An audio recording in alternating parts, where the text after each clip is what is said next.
आज हम Jeffrey Epstein मामले की परतों को खोलने वाले हैं। लेकिन हम सिर्फ अपराध की एक सनसनीखेज कहानी नहीं दोहराएंगे। सही। हमारे पास अब्दुल्ला मंसूर का एक लेख है जिसका शीर्षक है एप्स्टीन फाइल्स, आधुनिक लोकतंत्र की नैतिक विफलता। और ये लेख इस पूरे मामले को एक आईने की तरह देखता है। बिल्कुल। जिसमें हमें सिर्फ एक अपराधी का चेहरा नहीं बल्कि हमारे पूरे सिस्टम की खामियां नजर आती हैं। आज हम यही समझने की कोशिश करेंगे। और ये समझना इसलिए जरूरी है क्योंकि एप्स्टीन का मामला कोई अकेली घटना नहीं है। अच्छा। हाँ, ये उस बीमारी का एक लक्षण है जो बहुत गहरी है। लेख इसी बात पे जोर देता है कि जब समाज के रखवाले ही, मतलब अदालतें, मीडिया, बड़ी बड़ी कंपनियां, बिल्कुल, जब यही अपना नैतिक दायित्व भूल जाएं, तो क्या होता है। ये कहानी एक आदमी की नहीं है बल्कि उस पूरे इकोसिस्टम की है जिसने ये सब होने दिया। इस लेख की सबसे दिलचस्प बात मुझे समाजशास्त्री सी राइट मिल्स के पावर एलीट सिद्धांत का जिक्र लगी। Power elite. हाँ, ये कोई नया कॉन्सेप्ट नहीं है, लेकिन एप्स्टीन के मामले में ये बिल्कुल सटीक बैठता है। तो चलिए इसी धागे को पकड़कर आगे बढ़ते हैं। जरूर।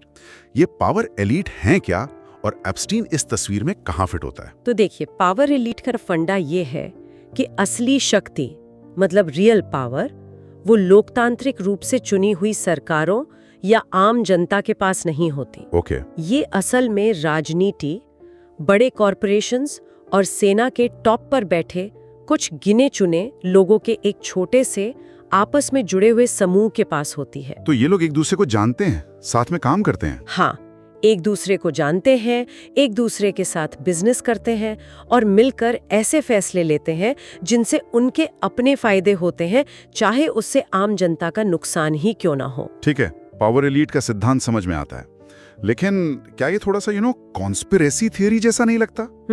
जैसे कि कुछ लोग एक बंद कमरे में बैठकर दुनिया चला रहे हैं। ये बहुत अच्छा सवाल है और लेख भी ये नहीं कहता कि ये लोग कोई सीक्रेट मीटिंग करते हैं। बात उससे कहीं ज्यादा स्वाभाविक और खतरनाक है। स्वाभाविक कैसे? इन लोगों की दुनिया एक ही है, इनके स्कूल एक हैं, इनके क्लब्स एक हैं, इनके सोशल सर्कल एक हैं। इन्हें साजिश करने की जरूरत ही नहीं है क्योंकि इनके हित पहले से ही एक दूसरे से जुड़े हुए हैं। अच्छा। अब इस तस्वीर में एप्स्टीन को देखिए। लेख के मुताबिक वो सिर्फ एक अमीर फाइनेंसर नहीं था, वो इस नेटवर्क में एक पुल या एक नोड की तरह था। एक पुल? इसका क्या मतलब हुआ? इसका मतलब है कि वो अलग अलग दुनिया के ताकतवर लोगों को एक दूसरे से जोड़ता था। जैसे कि राजनेताओं को हॉलीवुड स्टार्स से, वैज्ञानिकों को वॉल स्ट्रीट के अरबपतियों से, यहाँ तक कि शाही परिवारों के सदस्यों को भी। उसकी आलीशान पार्टियां, उसका निजी द्वीप, उसका प्राइवेट जेट। हाँ, ये सिर्फ अय्याशी के अड्डे नहीं थे, ये सत्ता के केंद्र थे। यहाँ रिश्ते बनते थे, सौदे होते थे।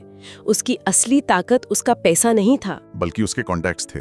बिल्कुल, उसके फोन में मौजूद कॉन्टैक्ट लिस्ट जिसमें दुनिया के सबसे शक्तिशाली लोगों के नाम थे, और इसी ताकत ने उसे सालों तक कानून से ऊपर बनाए रखा। तो ये शक्तिशाली नेटवर्क तो था, लेकिन हमारे समाज में अदालतें और कानून जैसी संस्थाएं तो हैं। उनका काम तो इसी शक्ति पर लगाम लगाना है। फिर ये संस्थाएं क्या कर रही थीं? लेख के मुताबिक संस्थाएं वही कर रही थीं जो वे अक्सर करती हैं जब उनका सामना पावर एलीट से होता है। मतलब? वो या तो दूसरी तरफ देखने लगी या फिर खुद उस सिस्टम का हिस्सा बन गई।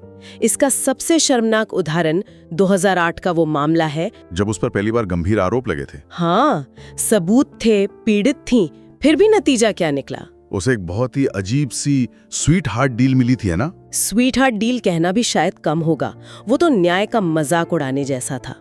इतने गंभीर आरोपों के बावजूद उसे सिर्फ 13 महीने की सजा हुई, वो भी एक काउंटी जेल में।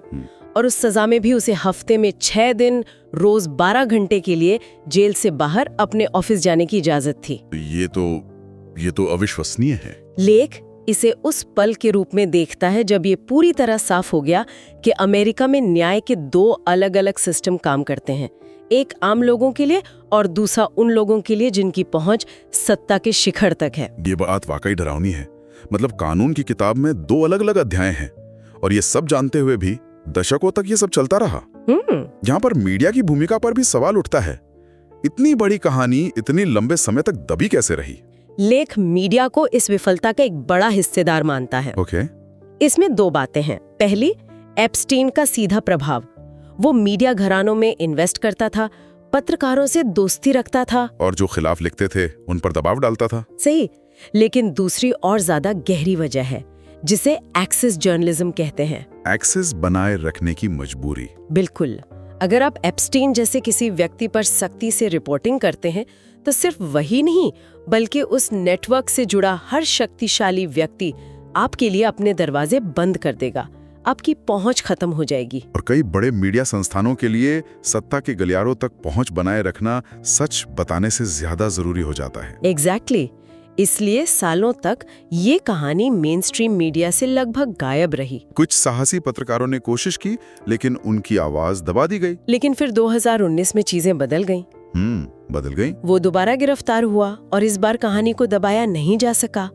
इस बदलाव का श्रेय किसे दिया जा सकता है? लेख इसका श्रेय काफी हद तक सोशल मीडिया और इंडिपेंडेंट पत्रकारिता को देता है। 2019 तक सूचना का माहौल वो पूरी तरह बदल चुका था। जानकारी को कंट्रोल करना मुश्किल हो गया था, बहुत मुश्किल। पीड़ितों की आवाज को सोशल मीडिया पर एक मंच मिला जिसे अनदेखा करना नामुमकिन हो गया। लेकिन यहाँ एक बहुत बड़ा विरोधाभास भी सामने आया। कैसा विरोधाभास? जब अदालत के आदेश पर कुछ दस्तावेज सार्वजनिक हुए जिन्हें एप्स्टीन फाइल्स कहा गया, हाँ, तो पूरी दुनिया का ध्यान एक ही चीज पर चला गया। लिस्ट में किसका नाम है? पूरी बहस इस बात पर सिमट गई कि कौन सा सेलिब्रिटी या राजनेता कितनी बार एप्स्टीन के द्वीप पर गया था। हाँ, ये तो एक तरह की सनसनी बन गया था। लोग सिर्फ नामों के पीछे भाग रहे थे। और यहीं पर सिस्टम की जीत हो गई। सिस्टम की जीत कैसे?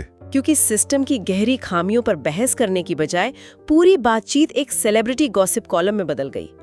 असली सवाल पीछे छूट गया। और असली सवाल क्या था? सवाल ये नहीं था कि लिस्ट में कौन है। असली सवाल ये था कि ये लिस्ट क्यों मौजूद है।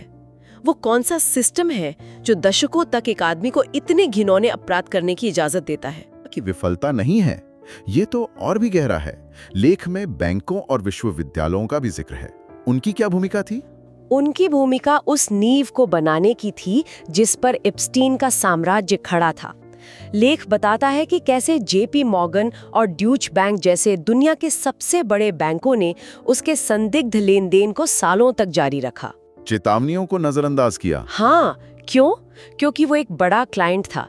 इसी तरह हार्वर्ड और MIT जैसे प्रतिष्ठित विश्वविद्यालयों ने उससे करोड़ों डॉलर का चंदा लिया और बदले में उसे सम्मान और वैधता दी। बिल्कुल, जब हार्वर्ड जैसी संस्था किसी को अपने साथ जोड़ती है तो समाज उसे एक बुद्धिजीवी और परोपकारी व्यक्ति के रूप में देखने लगता है, न कि एक अपराधी के रूप में। तो ये सभी संस्थाएं जानते हुए या अनजाने में उसके अपराधों पर एक तरह से पर्दा डाल रही थीं। हाँ, वो उस विचारधारा के पर्दे को मजबूत कर रही थीं। विचारधारा का पर्दा, ये वाकई सोचने पर मजबूर करता है। हम सब बचपन से सुनते आए हैं कि कानून अंधा होता है और न्याय सबके लिए बराबर है। लेकिन ये लेख कहता है कि ये सिर्फ एक कहानी है जो हमें सुनाई जाती है, एक पर्दा जिसके पीछे अमीर और ताकतवर लोग अपने लिए एक अलग ही दुनिया चला रहे होते हैं। आपने इसे बिल्कुल सही पकड़ा। लेख के अनुसार ये पर्दा पावर एलीट के लिए सबसे जरूरी हथियार है। कैसे? जब तक आम लोग ये मानते रहते हैं कि सिस्टम निष्पक्ष है, तब तक वो सवाल नहीं उठाते। वो अपनी समस्याओं के लिए खुद को या अपनी किस्मत को दोष देते हैं, सिस्टम को नहीं। लेकिन जिस दिन ये पर्दा हट जाता है, उस दिन पूरे निजाम के लिए खतरा पैदा हो जाता है। एप्स्टीन का मामला इसलिए इतना विस्फोटक है क्योंकि ये उस पर्दे में एक बड़ा सुराख कर देता है। ये सब सुन के तो बहुत निराशा होती है। ऐसा लगता है कि समस्या इतनी बड़ी और गहरी है कि उसे ठीक ही नहीं किया जा सकता। निराशाजनक तो है, लेकिन लेख इसे एक चेतावनी के तौर पर पेश करता है, अंत के तौर पर नहीं। समाधान एक झटके में नहीं आएगा, लेकिन कुछ ठोस कदमों का जिक्र जरूर है। जैसे कि पहला, मीडिया की स्वतंत्रता। जब तक मीडिया कॉरपोरेट और राजनीतिक दबाव में रहेगा, वो सच बोलने की हिम्मत नहीं कर पाएगा। हमें स्वतंत्र मीडिया मॉडल्स को बढ़ावा देना होगा। और न्याय व्यवस्था के बारे में क्या? उसे कैसे ठीक किया जा सकता है? न्याय व्यवस्था में जवाबदेही तय करनी होगी। लेख का तर्क है कि जब कोई प्रोसिक्यूटर या जज किसी अमीर व्यक्ति को फायदा पहुंचाता है तो उसके करियर पर कोई असर नहीं पड़ता। इस कल्चर को बदलना होगा। पारदर्शिता लानी होगी। बिल्कुल, हर स्तर पर पारदर्शिता लानी होगी ताकि ये पक्का हो सके कि कानून सबके लिए एक समान लागू हो रहा है। ये सभी उपाय जरूरी लगते हैं, लेकिन ये सब संस्थाओं को सुधारने की बात करते हैं। एप्स्टीन की तो जेल में मौत हो गई, पर क्या उससे सिस्टम बदल गया? नहीं बदला, और इसीलिए लेख अपने अंत में सबसे बुनियादी सवाल उठाता है। वो क्या है? वो कहता है कि असली समस्या धन और शक्ति का अत्यधिक केंद्रीकरण है। अच्छा। जब समाज की सारी दौलत और ताकत कुछ मुट्ठी भर लोगों के हाथों में सिमट जाती है, तो लोकतंत्र सिर्फ नाम का रह जाता है। वे अपने पैसे से कानून खरीद सकते हैं, मीडिया को कंट्रोल कर सकते हैं और अपने लिए एक समानांतर व्यवस्था बना सकते हैं। हाँ, इसलिए असली और स्थायी समाधान तभी आएगा जब हम इस केंद्रीकरण पर ही सवाल उठाएंगे।